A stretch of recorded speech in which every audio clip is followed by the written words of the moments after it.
අයිබෝවන් විශ්ව සත්‍ය නාලිකාවට ඔබ සාදරයෙන් පිළිගන්නවා.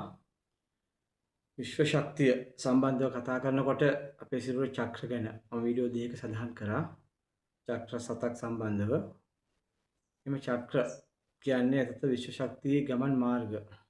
සාමාන්‍යයෙන් අපි විශ්ව ශක්තිය ඇඟට ආරෝපණය කරගන්නකොට අපි හරහා විශ්ව ශක්තිය ගමන් කරනකොට අපේ නාඩි තියෙනවා මොකෝ 72000ක් තියෙනවා නාඩි සිරුරේ සියුම් නාඩි 72000න් ප්‍රධානම නාඩි 3ක් තියෙනවා.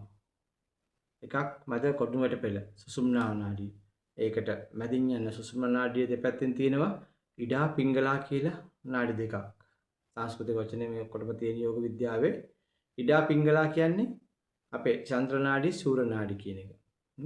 සාමාන්‍ය පිංගලා කියන්නේ සූර්ය නාඩි, ඉඩා කියන්නේ චන්ද්‍ර නාඩිය.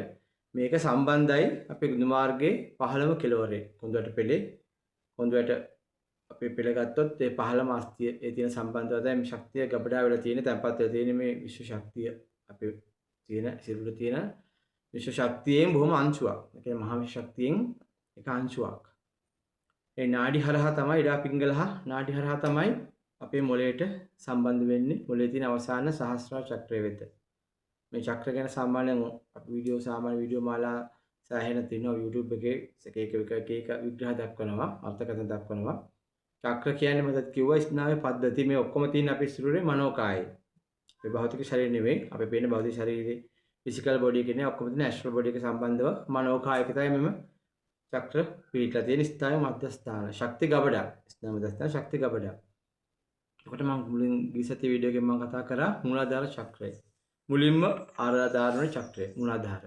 මේ මූලාධාර චක්‍රය සක්‍රිය කරගත්තොත් තමයි මේ චක්‍ර අපිට ඉහළට ගමන් කරන්න පුළුවන්. ඉහළට යන්නේ. ඒකට මම ප්‍රාණායාම අභ්‍යාසයක් කියලා දුන්නා. අනුලෝම විලෝම ප්‍රාණායාම කියන එක. අපි කියන ඔල්ටර්නේටිව් බ්‍රීතිං කියලා නාස්පුඩු දෙකෙන් මාරුවට හුස්ම ගන්නවා, රඳව ගන්නවා, පිට කරනවා. ඒක සාමාන්‍යයෙන් අපි අභ්‍යාසය මුලින් තප්පර 3-4 හුස්ම රඳව ගන්න ඕනේ. එකපාරට අපිට අමාරුයි. ඊට පස්සේ තප්පර 5, 6, 10 වගේ හුස්ම තියාගන්න පුළුවන්. ඒ තියාගන්න තරමට තමයි මේ ප්‍රතිඵල අපිට ලැබෙන්නේ. ඒ කියන්නේ අපේ මනස ධ්‍යාන තත්ත්වයට ගන්න පුළුවන්. ඊට පස්සේ සමාධි තත්ත්වයට ගන්න පුළුවන්. ඒ කියන්නේ නිතරම තියෙන ධාරණ ධ්‍යාන ප්‍රාණායාම ගාවට තියෙන ධාරණ ධ්‍යාන සමාධි.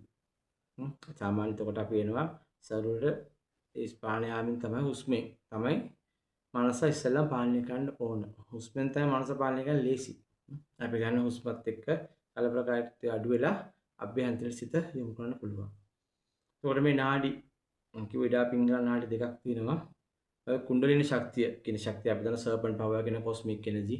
ඒ ශක්තිය, ඒ මූල ශක්තිය ඒ නාඩි හරහා අපේ සර්පිටාකාරව තමයි මොළයට ගමන් කරන්නේ. අනික බුද්ධත්වයට දක්වා ඉහළම උසස් තත්වයට යන්න පුළුවන්. මේ ශක්තිය අවදි කරගත යුතුමයි. මේ ශක්තිය නැතුව ඉහළ සිද්ධි බාතර වලට විශේෂ යාමට හැකියාවක් නැහැ. මේ ශක්තිය උඩට හෝ සම්කිසි මට්ටමකට Tamanට ගන්න පුළුවන්. විශේෂයෙන්ම මම කෝ නිරෝගීකමට උපයෝගී වෙන්නේ මූලාධාර චක්‍රය. පල්ලෙහා තියෙන මූලාධාර චක්‍රය තමයි අපේ සාමාන්‍ය නිරෝගී වෙන්නේ සිරුර. මේ චක්‍රය අවදි වෙනකොට සිරුර සම්පූර්ණ නිරෝගී වෙනවා.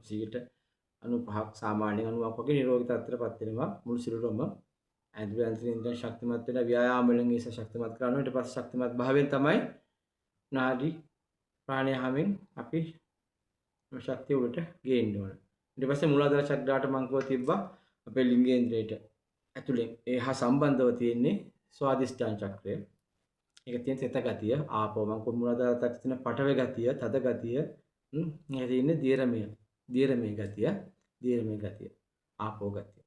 එතකොට ඊට පස්සේ අපි එතනින් උඩට ගියාම තියෙන මණිපූරක චක්‍රයක් අපේ නාභි ප්‍රදේශයේ ගාව හල්ට බඩ උදරයේ මැදට වෙන්න වගේ මණිපූර කියන්නේ ඒක තියෙන තේජෝ ප්‍රශ්නේ ගතිය. මණිපූර චක්‍රය සාමාන්‍ය අධි කරගත්ත අයට ගොඩක් පුළුවන් ලෙඩ හොඳ කරගන්න අනුන්ගේ ලෙඩ හොඳ කරන්න පුළුවන්. ඒ කියන්නේ දේවාකර්ෂණයත් එක්ක ලෙඩ සුව කරන්න පුළුවන්. ඒ කියන්නේ සිරුර හරහා අපේ අත්වලින් එන කිරණ විශ්වයේ කිරණ ශක්තියෙන් මේ චක්‍ර උද්දීපනය කරගත්ත කියන්නේ සුළු ප්‍රමාණයක් හෝ උද්දීපිත ගත්තොත් අපිට ලෙඩ සුව කරන්න පුළුවන්. තමාගේ ලෙඩ හෝ අන්‍යගේ ලෙඩ අසනීප තත්ත්ව. දරුණු අසනීපව සුව කරගන්න පුළුවන් ශක්ති කිරණ මාලා කියන රස්නේ. තේජෝ ශක්තියෙන් එන කිරණ මාලාවේ. ඊට පස්සේ උඩට යනකොට ඊට පස්සේ තියෙන්නේ අනාහත. ඒ කියන්නේ heart attack කියලා වගේ තියෙනවා. ඒ ඔක්කොම පෙති සඳහන් කරලා තියෙනවා. මේ ඔක්කොටම අක්ෂර තියෙනවා, කම්පන තරංග තියෙනවා. අනාහත චක්‍රය සාම සක්‍රිය කරගත්ත කට්ටිය ලෝකෝත්තර පැත්තට බරයි. සාමාන්‍යයෙන් කරුණාව, දයාව, ඒ වගේ ආදරය, ඒ වගේ හැඟීම් ගන්න පුළුවන්. සාමාන්‍ය ලෞකිකත්වයෙන් මිදෙන්න බලන්න. සාමාන්‍ය මමත්වය අපි ඊගෝ එකකින් ගොඩාක් දුරට අයින් වෙන්න බලන්න. මේ චක්‍රය අධි කරගත්ත උතුමන් අදටත් ඉන්නවා. සාමාන්‍ය මේ ලෝකේ ඉන්නවා. ඒ තත්ත්වෙන් පේනන්න පුළුවන් සාමාන්‍ය උතුම් පුද්ගලයන්. එතනින් එහාට පස්සෙන විසුද්ධි. විසුද්ධි කියන්නේ උගුර සම්බන්ධව චක්‍රය උගුර මැද පිහිටන්නේ. ඒකෙන් ගොඩක් කතන හැකියාව. කතාවෙන් අරන් වශී කරගන්න. සාමාන්‍ය හොඳ කතන හැකියාවක් හම්බ වෙනවා. ඒ කියන්නේ එතකොට තමන්ගේ වචන වලට අවන දෙනවා මිනිස්සු අන් අය. ඒ වගේ සෑහෙන වැඩ කොටසක් කරගන්න පුළුවන් චක්‍රාවදීම තුලින්. ඊට පස්සේ අපි යනවා උගුර දණ්ඩෙන් ඊට පස්සේ 6 වෙනි චක්‍රය ආඥා චක්‍රය. ආඥා කියන්නේ මෙතන අපි දන්නවා හිත දෙක මැද තියෙන්නේ මේක ඉතාම වැදගත් සිද්ධාස්ථානයක්. මොකද ධ්‍යානෙ භාවනාවෙන් යන්න පුළුවන් උපරිම තැනක්. දෙවෙනි ඇස කියලා අපි කියන්නේ දෙවෙනි ඇස කියන්නේ ප්‍රඥාව. අපේ සාමාන්‍ය ගෝයික අපි මමත්වයේ දුරවල එන ප්‍රඥාව දැනුම. අවිද්‍යාවෙන් විද්‍යාවට එීම තමයි ඒක කියන්නේ. අපි තමයි බුද්ධ ධර්මයේ තියෙන සම්පූර්ණයෙන්ම ඒ කියන්නේ පිරිසිදු අවබෝධය. ප්‍රඥාව එතනින් ඕන කෙනෙකුට අණ දෙන්න පුළුවන්. ඕන අණකින් අපට මේ විශ්වය හසුරවන්න පුළුවන්. මහා විශ්වය භූත කොටස්, ඉන ගහන්ධර කොටස්, නාග, දේව මේ හැමතෙම සම්බන්ධ වීමක් කරන්න පුළුවන් ආඥා චක්‍ර. අපදන ශිව දේවහන්සේගේ තෙවනස කියලා අපි එක කියන්නේ තෙවනස කියන්නේ හැස්සක් නෙවෙයි ඒක ඔබේ මසසින් පේන ඇසට වඩා ප්‍රඥාව. ඒ කියන්නේ අනාගතයේ අතීතයේ සමන්ට වර්තමානයේ බලා ගන්න පුළුවන්. තමාගේ හෝ අන් අයගේ. අන් අයගේ යම් කිසි මට්ටමකට බලා ගන්න පුළුවන්. ඒ ආඥා චක්‍රයෙන් ඊට පස්සේ අන්තිම චක්‍රය තමයි සහස්‍ර කරන නෙළුම් පිටි 1000ක් වගේ නෙළුම් මල් සම්පූර්ණයෙන් මේක අර්ථ දක්වන්නේ. ඒක තමයි අන්තිම සිද්ධ උසස් තත්ත්වය කියන බුද්ධත්වයේ කියලා තමයි අපි යෝග විද්‍යාව හඳුන්වන්නේ මොක්ෂ බුද්ධත්වයේ ප්‍රබුද්ධත්වයේ අපි කියන්නේ සාමාන්‍ය වල හැම දෙයක්ම වචන වලින් මොන වචන ගත්තත් දෙවියන් හා එක්වීම මහා පුරුෂය ශිව දෙවියන් අපි කියන ශිව ශක්තිය උපරිම තැන. එතන තමයි එන්ලයිට්මන්ට් කියන්නේ නිවන සාමාන්‍යයෙන් අවබෝධය පූර්ණ අවබෝධය අන්තිම චක්‍රය. ඒ කියන්නේ මේ කුණ්ඩලිනී ශක්තිය පල්ලෙහා ඉඳලා උඩට ගමන් කිරීමක් තුළ තමයි මේ සියලු දේ සිදු වෙන්නේ. මේක පාට ගමන් කිරීමක් නෙවෙයි බොහෝම කාය මේ සංයමෙන් තමයි මේ ගමන් කිරීමක් සිදු වෙන්නේ. එක පාට આવොත් අපි දන්නවා අපිට දරා ගන්න බෑ. සාමාන්‍ය මනුෂ්‍ය ශරීරයට එම ශක්තිය දරා ගන්න බෑ. සාමාන්‍ය අපි දන්න අපිට වෝල්ට් 25000ක් වගේ අපේ ශරීරයට ඇතුළු වුණොත් අපේ ශරීරය පිච්චිලා යනවා අලු දූවිලි වෙලා යනවනේ. ඒ වගේ තමයි මේ ශක්තිය ශරීරය ශක්තිමත් කරගෙන ස්නායු පද්ධතිය විශේෂ ස්නායු පද්ධතිය ශක්තිමත් කරන ව්‍යායාම තුළින් යෝග ව්‍යායාම තියෙන එකට යෝග ආසන ක්‍රම වලින් සිරු නිරෝගී කරගෙන නිරෝගී කෑම බීම ගන්න ඕන අපි විශේෂයෙන් ස්මාලු පිළිජාල සාමාන්‍යයෙන් උඩ අදුරට ඒ වන අඩු ভাইබ්‍රේෂන් අපි දන්නවා ලෝ ভাইබ්‍රේෂන් තියෙන්නේ අඩු කම්පන තරංග නැතුව හයි කම්පන හයි ভাইබ්‍රේෂන්ස් මොකද දෙවියන්ගේ ශක්තිය හයි ভাইබ්‍රේෂන්ස් ඒ කියන්නේ උසස් කම්පන දෙවියන් සම්බන්ධ උසස් කම්පන තරංග තමයි දෙවියන්ට තියෙන්නේ විහිදෙන්නේ අපේ මනසත් ඒ උසස් කම්පන තරංග වලට යොමු කර ගන්න ඕන හසු කර ගන්න ඕන අපිට පල්ලෙහා කම්පන තරංග තියන් උසස් කම්පන තරංගات එක්ක කොහොමද සම්බන්ධ වීමක් වෙන්නේ බෑ සාමාන්‍ය ධර්ම අපි දන්න වරම් ඔය සාමාන්‍ය වෙන මාතෘකාවක් මම කතා කරන ඉස්සරහට වරම් දේවාකාශන තියෙනවා වරයන් තියෙනවා ඒ හැම වරමකටම දන්නවා කම්පන තරංග තමයි උපයෝගී වෙන්නේ ඔය සමහරු දන්නවා මේකේ ඥාතියන්කට එන්නේ ආරුඩ වෙන්නේ ඒක තමයි ඕන කෙනෙක් සාමාන්‍ය වෙන දෙයක් ඒ කියන්නේ සාමාන්‍ය පුද්ගලයන්ට ඒක එන්න පුළුවන් මොකද ඒක ආරුඩ වරම් කියන්නේ පහළ කම්පන තරංග දන්නවා පහළ ඥාතියෙක් නේ දෙවියන් නෙවෙයි සප්පා දෙවියන්ට කොහොමද ඒ ශක්තිය නෙවෙයි දෙවියන්ට වඩා ගොඩක් ඒගොල්ලන්ගේ ශක්තියින් කම්පන අඩු ඥාති හැබැයි දේව කොටස සහ සම්බන්ධයි ඒගොල්ලන් දේවතල වල වැඩ කරනවා ඒ වගේ සේවකයන් උදවිය දේවතල හා සම්බන්ධ හැබැයි ভাইබ්‍රේෂන් එක හරිය අඩුයි ඒ ভাইබ්‍රේෂන් එකට තමාර පුද්ගලගේ ভাইබ්‍රේෂන් එක ගැලපුණාම ඒ ඥාතියින් උදව් කරනවා ඥාතියින් කරනවා කියන්නේ ඒක තමයි ආවුල වෙනවා කියන්නේ ඒ කම්පන තරංගයකට සම්බන්ධ ඊට පස්සේ යාට මොනවද කියවන්න පුළුවන් අතීත අනාගතය වර්තමානයේ යම් කිසි මට්ටමකට කියන්න පුළුවන් ඒක තමයි ශාස්ත්‍ර කෙනෙකුලා කියන්නේ සමහර ආරුඩ වල කියන්නේ ආරුඩ වරම් කියන්නේ ආරුඩ දිෂ්ටි වරම් අඩ සිහි වරම් වගේ තියෙන සාමාන්‍යයෙන් ගොඩක් වරයන් සම්බන්ධ වරයන් වෙනයි වරම් වෙනයි මම ඒක සම්බන්ධව පැහැදිලි කරන්න කිව්න්නේ මොකද වරයන් වරම් කියන්නේ කියලා සෑහෙන දුරට වරම් තියෙනවා අපි දන්න ඕන කෙනෙක්ගේ විශේෂයෙන් ඥාන උදවියට ගත්තොත් වරම් හැමෝටම වගේ පීඩන එක එක ඥාතිගින් එන සමහර දෝෂ සමහර වරම් කියලා බය කරන්නේ දෝෂ එහෙම තියෙන දෝෂ තත්ත්වයන් හොඳ නැහැ ඒක සාමාන්‍යයෙන් ටික කාලයක් ඉන්නවා ඒ තත්ත්වයකට ඇවිල්ලා ටික කාලෙකින් පින් අරන් හොන තා අයින් වෙනවා මොකද තමන්ගේ සිරුර වැඩ කළා තමයි අයින් වෙන්නේ මේ පුද්ගලයාගේ විශේෂයෙන් ලෙඩ වෙන්න බලනවා තමන් ඥාතියෙක් කෙනෙකුට ඇඟ සිරුරට අපි උත්සාහ කරන්න ඕනේ වරයන් වලට තමයි පුළුවන් තරම් මොකද අපේ මනුෂ්‍ය ශරීරයේ ඒ තත්ත්වයට ගන්න පුළුවන් එක ප්‍රතිපත්ති තියෙන්න ඕනේ ප්‍රතිපත්ති රැකලා දෙවියන්ගේ ආකර්ෂණය දිනා ගන්න ඕනේ. දෙවියන්ගේ ආකර්ෂණය ගත්තොත් සිරුරට සම්බන්ධ වීමක් වෙන්නේ නැහැ. ඒක එන්නේ ආකර්ෂණය කරලා දෙවියන්ගේ. දැන් වරයන් කියන්නේ තමයි තමන්ගේ සත්‍ය ශක්ති භාවනා කරන උදව් වෙන්නේ. ඒක තමයි ඒගොල්ලන් කරන්නේ. ශක්ති භාවනාව වෙන්නේ තමන්ගේ ශක්තිය දෙවියන් එක්වීම දෙවියන්ගේ ශක්තියට ලං වීම. එක්වීම එක දෙවියන්ගේ ශක්තියට ලං වීම එක වාසික දෙයක්. හැබැයි යම් කිසි මට්ටමකට අපි යන්න වෙන්න පුළුවන්. දෙවියන්ගේ ශක්තියට අපේ කම්පන තරංග හදාගත්තොත් අපට ඒ සම්බන්ධ දෙවියන් ගැනට කරන්න පුළුවන්. ඒතකොට දෙවියන්ගේ උදව් හම්බ වෙනවා. දෙවියන් කියන්නේ මේක දෙවි කෙනෙක් නෙමෙයි. අපි දන්නවා මහේශාක්‍ය දෙවියන් ගත්තොත් සාමාන්‍යයෙන් අපි ව්‍යවහාරයේ තියෙන මහේශාක්‍ය අල්පේශාක්‍ය දෙවිවරුනේ. දන්නවා ඇතුල් පන්තිය පිට පන්තිය. ඇතුල් පන්තිය. සාමාන්‍යයෙන් දන්නවා මහේශාක්‍ය දෙවියන් ශිව විෂ්ණු දෙවියන් වහන්සේලා අපි දන්නවා කතරගම සිද්ධ ශුන්‍ය පත්තිනි.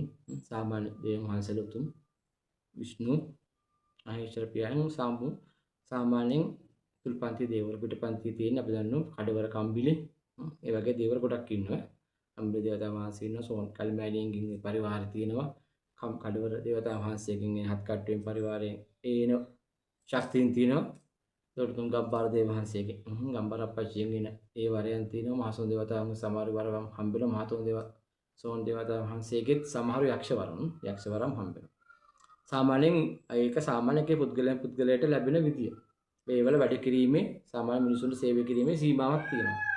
ඒකට පුද දෙන්න ඕන, කැප කිරීම, ගොටු තටු දීලා කරන්න ඕන. නමුත් අපි වරයකට සස් දෙවියන්ගේ වරයකට අපිට ලං වෙන්න වුණොත් අපිට ඒව දීමට එච්චර අවශ්‍යයක් නැහැ. මොකද අපිට අදිෂ්ඨානය තමන්ගේ සිතේ ශක්තිය පිරිසුදුකමින් ඒ දෙවියන්ගේ අදිෂ්ඨාන කිරීමෙන් අපිට දේවල් නිවාසවල තියෙන දෝෂ සම්පූර්ණයෙන් අයින් කරන්න පුළුවන්. දෝෂ තමන්ගේ සිරුරවල තියෙන දෝෂෙන් වැරදිලා තියෙන දෝෂ අසනීප අයින් කරන්න පුළුවන් දෙවියන්ගේ ශක්තිය ලබාගත්ත කෙනෙකුට.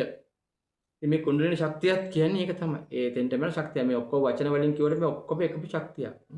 ඒ ශක්තිය කියන්නේ බෙදීමක් කරන්න බෑ. හැම කොයි මොන ආගමෙන් ආවත් අපි දන්නේ හැම Hindu ආගම, කතෝලික, ක්‍රිස්තියානි, මුස්ලිම් හැම ආගමකින් චෛන ආගම ඔක්කොම ආවත් මේ එකම ශක්තියකට තමයි යන්නේ. එකම යන මාර්ග. මේ පැහැදිලි පිරිසුදු විශ්ව ශක්තිය තමයි හැම දෙයකටම අපිව මෙහෙවන්නේ. මේ විශ්ව ශක්තිය එක්වීම තමයි කුණ්ඩලිනී ශක්තිය කියන්නේ අපි සිරුරෙන් අපට අවදි කරගන්න පුළුවන් නිර්දෝපගත ශක්තියක්.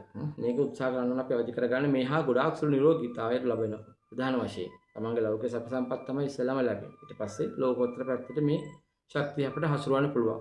විශේෂයෙන් මිනිස්සුන්ට උදව් කිරීම සඳහා අසරණ මිනිස්සුන්ට උදව් කිරීම සඳහා මේ ශක්තිය අපට ලබා ගන්න පුළුවන්. ඒක පියවරෙන් පියවර මම කිව් විදිහට ඒක යන්න ඕන. මූලිකම ආදිර තමයි ප්‍රාණයාම කියන අභ්‍යාසය. හුස්ම ගැනීම කලින් වීඩියෝ එකක තියෙන අභ්‍යාසය තමයි බලන්න පුළුවන්. හරියට ඒ අභ්‍යාස පුරුදුනොත් Tamanට ශක්තිය යම්කිසි මට්ටමකට හෝ චක්‍ර දෙක තුනකට මට්ටමට ගන්න පුළුවන් හැකියාවක් තියෙනවා. උසස් චක්‍ර වලට යෑමට කෙසේ වෙතත් සමාජ චක්‍ර වලට යෑමට හැකියාව බොහෝසේ දින Taman හැබැයි පෙර පින කුසලයේ මතත් මේ සිදුවීමක් වෙනවා. Tamanගේ පෙර ආත්ම වල තමයි මේ භවනා වඩලා තියෙනවා නම් මේ චක්‍ර සම්බන්ධව උනන්දුවක් තියෙනවා නම් කරලා තියෙනවා නම් Taman මේ ආත්මේ නිකම්ම නිරායසයෙන් මෙය පිහිටනවා. විශේෂයෙන් Tamanගේ ඊට පින කුසල් මේකට අත්‍යවශ්‍යයි. ඒ විශේෂයෙන් තමන්ගේ සුන්ද කාලය කියන අපල කාලවල තමන්ට මේක එච්චර පිළිහිටන්නේ නැහැ. තමන්ගේ සිනවන කේන්ද්‍ර අපි දන්නවා ලක්නවල එහෙම කාලයක් තියෙන අපි ඉපදිනත් එක්කම ඒ ග්‍රහචාරය බලපාන විදිය තමන්ට අපල කාලා තියෙනවා සුබ කාල. විශේෂ සුබ කාලවල මේක උත්සාහ කරනවා නම් ගොඩාක්ම හොඳයි. ඒකයි තමන්ට හොඳ ප්‍රතිඵල මේකෙන් ගන්න පුළුවන්. මේ චක්‍රය එතකොට මම හතක් මේ හත සම්බන්ධව මම ඉදිරියේ තව එකෙන් පැහැදිලි කරන්න සාමාන්‍ය වීඩියෝ වල කොහොමද මේකට මදි. මේ චක්‍ර සම්බන්ධව මේ චක්‍ර වදින බල කොහොමද මේ අපි අවදි කර ගැනීමට තව අභ්‍යාස ඒ ඔක්කොම පැහැදිලි කර ඉදිරියේදී මම ගේන්නම්. මොන හරි ගැටලුවක් තියෙනවා නම් කමෙන්ට් සෙක්ෂන් එකේ මම දාන්න පුළුවන්. මම සම්බන්ධ වෙලා මේ විස්තර ලබා ගන්න පුළුවන්. දැන් මේ වීඩියෝ මම දැන් අදට අවසන් කරනවා. දැන් පුළුවන් නම් subscribe කරන්න, like එකක් දාන්න. වීඩියෝ එක හොඳ නම්. දෙවියන්